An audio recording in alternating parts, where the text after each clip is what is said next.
साल 1947।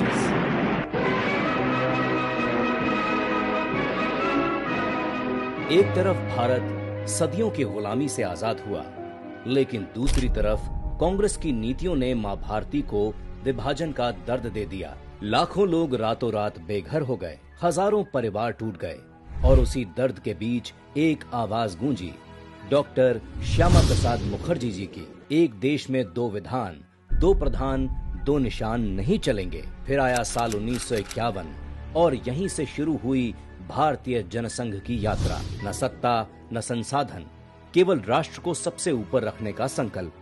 कश्मीर से गोवा तक, चीन के खतरे से लेकर पाकिस्तान की चुनौती तक, जनसंघ हर मोर्चे पर डटा रहा। फिर पंडित दीनदयाल उपाध्याय जी ने राजनीति को सत्ता नहीं, राष्ट्र सेवा का माध्यम बताया।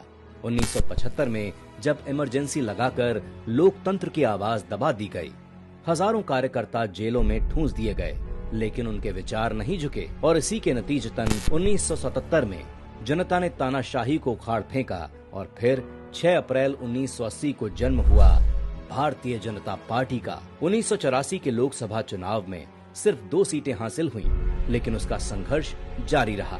रथ यात्रा चली, राम मंदिर आंदोलन उठा और भाजपा करोड़ों लोगों की आवाज बनती गई।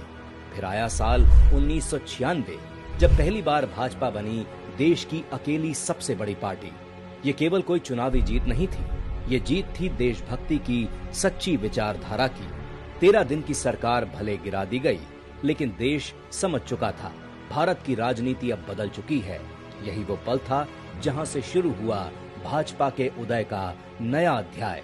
बाकी की पूरी यात्रा अगले एपिसोड में।